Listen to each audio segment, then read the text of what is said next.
पिछली हुकूमतों ने नौरंग की तरक्की के लिए एक पाई का काम नहीं किया, जिसकी वजह से नौरंग मसाइलिस्तान बन गया। अब वक्त आ गया कि सराय नौरंग को मुल्क के दूसरे शहरों की तरह तरक्की की राह पर गामजन किया जाए।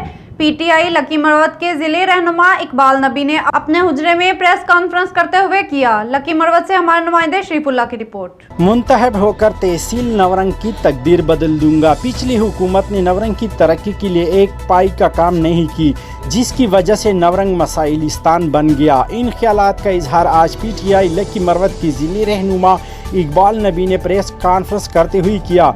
उन्होंने कहा कि इनके टीम ने नवरंग की तरक्की के लिए एक जामा प्रोग्राम तरतीब दिया है। नवरंग के हवाले से मैं ये बात करूँगा कि नवरंग 70 साल से महरूम होते आ रहा है। यहाँ पे जितने भी लोग आए उन लोगों ने नवरंग के मसाइल में इजाफा किया, न कि मसाइल हमारे कम हो गए। हमारे इंफ्रास्ट्रक्चर का मसला है, हमारे रोड, हमारे स्ट्रीट पेमेंट का मसला है, हमारा ड्रेनेज सिस्टम का मसला है, हमारा वाटर सप्लाई का मसला है। यहाँ पे जनाज़गाह नहीं है।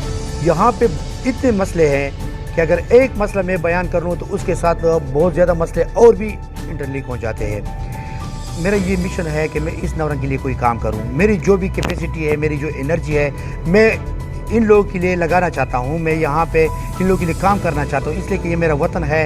यहाँ पे मेरे बाप दादा 4 नस्लों से हम रह रहे हैं, तो ये मुल्क मेरा है, ये वतन मेरा है। ये गलियाँ, ये स्कूल, ये मोहल्ले, ये रोड, ये सब कुछ मेरा है। इसके लिए अगर मैं काम ना करूं तो अल्लाह ताला भी मुझसे पूछेगा कि आपको कैपेसिटी मैंने दी थी, आपको मैंने तालीम दिया था, आपको मैंने बहुत कुछ दिया था, लेकिन आपने अपने लोगों के लिए क्या किया। तो इस हवाले से मैं चाहता हूं कि मैं इस नवरंग के लिए काम करूं और यहाँ पे जितने भी मसाइल है उस मसाइल को मैं एड्रेस करूं। मैं इंटरनेशनल इदारों में जाऊं, मैं गवर्नमेंट ऑफ पाकिस्तान के लिए फ़ंड यहाँ से ले आऊँ ताकि यहाँ पे इन महरूमियों को मैं अजाला कर सकूँ। इकबाल नबी ने अपनी प्रेस कॉन्फ्रेंस में कहा कि पीटीआई जिले और तहसील टीम के साथ मिलकर न सिर्फ नवरंग तहसील बल्कि तमाम ज़िले को रोल मॉडल बनाएंगे।